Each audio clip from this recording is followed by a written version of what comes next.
Welcome to Hanging Out with Robert, that's me. This video contains things that I encounter throughout the day. If for some reason I complete a task and you would like to see the details, you can click on the link in the description area below. This video also contains tips and tricks that I learned throughout the years. I plan on leaving this video accessible for about 30 days. After that, you can view it through my Patreon account. Thank you very much for watching. Kicking off the Tinker Day at 2 Stack Jacks. We are supposed to break a record high today of like 93 degrees. It's already probably 85 or so. I got to get a part out here I've never pulled before, don't know what it entails. Somebody begged me to do a starter for them. I don't even know what it was on. I couldn't do it. I need to do what I need to do. And man, I got my YouTube funds today. Man, I'm here to tell you. It seems like that stuff drops every month. The pay I get from YouTube is down 30% or more from what I was getting 2-3 years ago. It's tough. I don't think it even covers my nut anymore. You know, so I got to get out here and hustle and sell parts and get out here and do it. You know, this post-COVID world, man, it's tough. Now my views, you know, you got more and more people wanting to be YouTube celebrities and all that stuff. I didn't get into it for that. You guys know I did not get into making YouTube videos to become some YouTube star or celebrity. I'm trying to help people. More and more people see it as some glamorous things. More and more people getting in it. It's harder to find the videos. Now my views might be down 10% versus a couple years ago. It's not down 30, but man, the pay is getting slim. And yeah, I gotta get to work. I've been goofing off the last month and a half, you know, trying to take care of different things in life, but I got to get back to it and get out here because this the YouTube stuff. Now I really appreciate you guys that are on my Patreon side. I got like 109 people on Patreon. I think the average person on there is about $4 mark. Man, I appreciate that. I appreciate your support.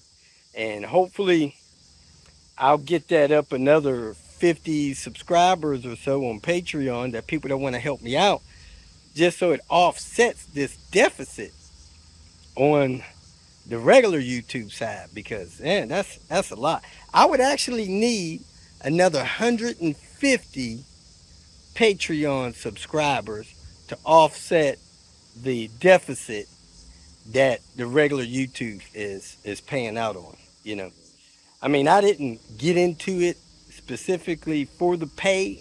We all need pay to survive in this country, but it's not easy. So anyway, let me get out here, get this part. Hopefully somebody will need it, buy it from me.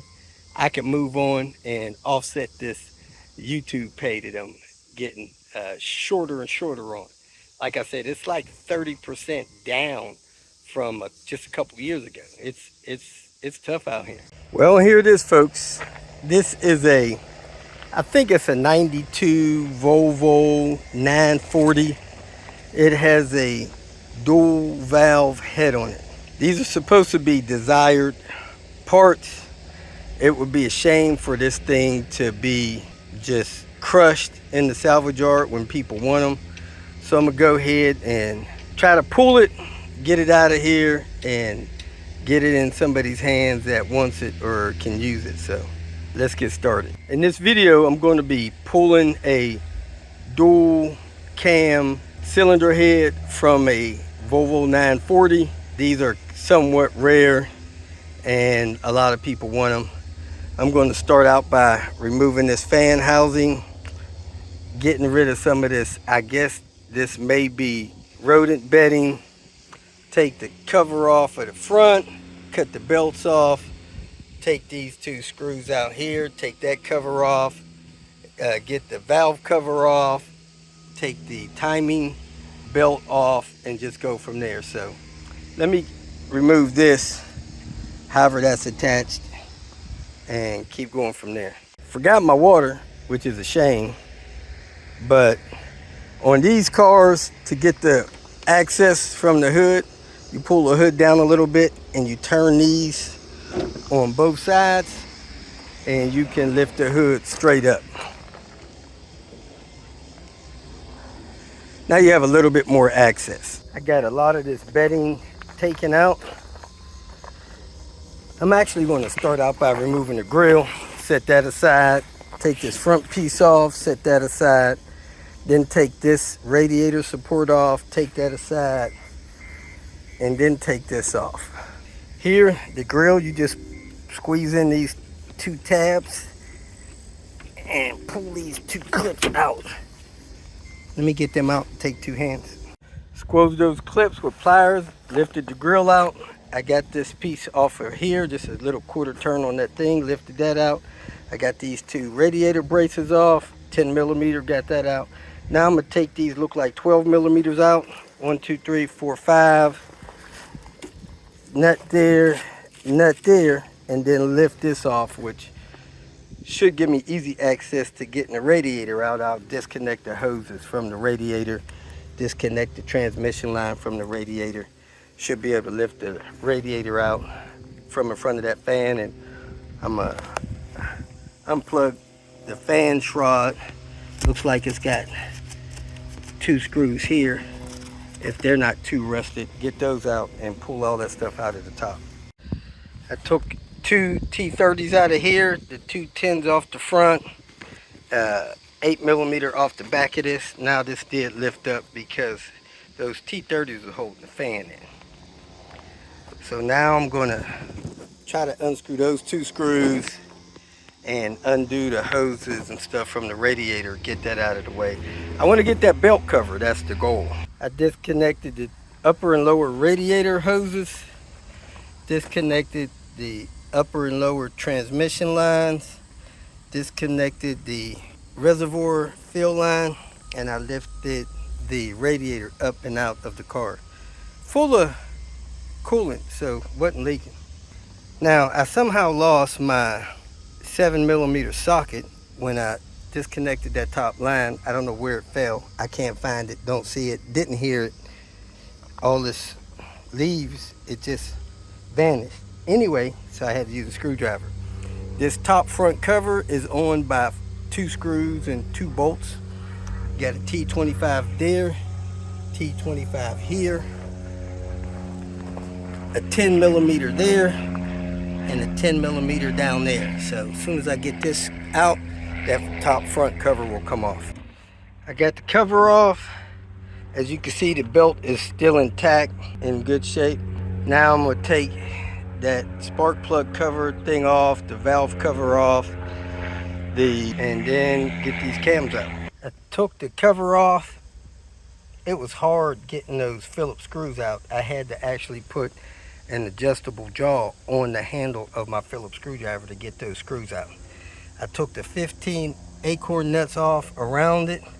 I broke the seal of it right here with this pry bar right here. So now I'm gonna work this up and off of the head. I guess this oil cap didn't really fit on this one. Now, you could do this 1 of 2 ways. You could take the belt loose, take the cams out that way, but I'm not gonna do that. I'm just gonna take the belt loose, take the exhaust manifold off, take the intake manifold off, and then try to lift the cylinder head up off of the block. So it did look like you got a couple 12 millimeter nuts on this heat shield here. And I don't know if I'm gonna make it, because let me tell you something, it's hot out here. And I failed to bring my water from out of the car. My whole cooler's in the car. Lifted that cover off, got the heat shield off, 4 12 millimeter bolts. Got the tensioner off, the hydraulic tensioner, a 12 millimeter and a 14 millimeter bolt. Now this belt should be loose enough to get off the cams. If not, just massage it a little bit and it'll get loose enough where you could lift it off the cams. Do do do do do. And make sure you can get this cover off. I'm gonna have to take these cam sprockets off to get the cover off, so they look like 14s. So I'm gonna leave the belt on. Hopefully they'll be strong enough to hold the cam still while I get those two sprockets off, so I can get this cover off. I gotta get the rest of these timing parts off of here. Need this inner top cover. Next, you want to break the bolts loose from the cams. This is an interference engine, so you need this timing to be held. There's tension on the belt, and I use my impact gun to knock those two 14s off. Then you can take the belt loose, take the cam sprockets off, and work on getting that top inner cover off. Looking at the cylinder head, I do not see a way to get the head bolts out without taking this head apart. This head seems like it has a seam right here. May have a gasket there. So I'm gonna have to take these cams out and then split this head apart. Actually, I could take these bolts out right here and split this head. It looks like I only see those 1, 2, 3, 4, 5 bolts holding this head together. So I'm gonna take those out, see if I can split this head, try to get this distributor off the back of it. It may not come up with that head, and then I should have access to the head bolts. And my guess is these springs on these lifters will probably come out, or definitely loose with that. But let me get these 5 bolts out and see if this head cracks loose. I'm gonna have to hide my tools and go get my water, man. It is too hot out there. I've lost too much water to keep working, so let me get those out and see where I go from there. I took the other 10 bolts off on the outer edge of that head, those cams, and that head did separate. So I don't know what I got to do with that distributor, but I'm gonna try to lift the top half of this head off of here. Then I'll have these exhaust manifold parts, intake manifold parts to take off. Then I should be able to get that head off.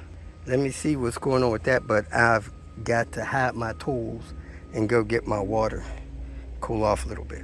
Dude over here had to get the loader.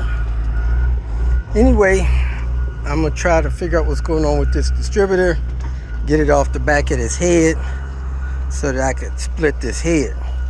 Seems like something is holding on to it on the back side of it, so it's probably got a screw or something down on the back side of it. Doesn't look like nothing is holding on to that bottom half of it, so I'm gonna pull the wires off of it and try to lift it out with the distributor on it. Got my cooler. Nice thing about 2-stacks, they give you free water. I got a couple free bottles of water and a couple bottles I have. Cooled off a little bit, came out here, moved this wire harness out of the way, took a couple of the clips loose so I can move the wire harness up a little bit, and lifted the top half of the cylinder head off, and to my surprise, all of the lifters fell down into the head. So good thing is they're hydraulic lifters. I got one missing. I got these at home extra, so wouldn't be no problem. But I do want to find the one that's here, so I'll look under here after I get this head off. Now I'm going to take this exhaust manifold off, 13mm bolts. Take the intake manifold off, and then these bolts should be 14mm. Break those head bolts loose and lift this cylinder head off, leaving the spark plugs in it. I took 9 exhaust manifold bolts off, 5 up top, 4 underneath, 1 kind of hidden back here. Doesn't feel loose, so I'm not sure if that's all I got to do or not. Now I'm going to take this intake manifold off. I got a few bolts across the top here. and I'll figure out what else I got going on to get this intake manifold off. 1, 2, 3, 4, 5, 6 across the top look like 12s, and I'll figure out what else is going on.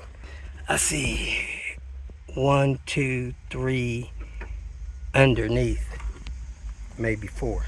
I got 5 bolts out of the top of the intake manifold. I had to take the thermostat housing out so that I could reach under there and take the 4 bolts on the underside loose. The third one back I had to take out because it had a ground wire hooked on it. So I pulled the injectors loose. I'm gonna pull this vacuum hose loose right here, and I should be able to shift this intake manifold up and away from the head. I was able to push that off, lift this intake manifold off the head. I reached under there and unplugged the temp sensor, and I unplugged that other sensor under there. Now, the only thing I should have to do is remove probably 10 cylinder head bolts. 1, 2, 3, 4, all the way to 10. So I'm gonna crack them loose first with my breaker bar like I should, and then I'm gonna rip them out and should be able to pop this head loose. Not sure what's going on with this exhaust. I might have to lift the head up toward the intake manifold to get it off this exhaust manifold, because this exhaust manifold don't seem to be budging. It's probably bolted to the block. I got all these head bolts out. The 5 across the bottom were long. The 2 across the top on the ends were long. The 3 center ones are short. I see a water hose there. I'm gonna take that loose, get that off, and I should be able to break this head loose and lift it up out of here, and then I can get out of this heat. So that's the goal. I don't know if there's anything on the back. I don't see anything. So I don't know if that's connected to the block or what, but I know that one there is connected to the head. So let me get that loose and try to pry this head up. Tried to lift this head off a couple of times. It had a hard time coming loose from the exhaust manifold, but it finally did, and now the exhaust manifold is loose and the head is loose. So I'm gonna lift the head out, set the pieces together, and get out of here.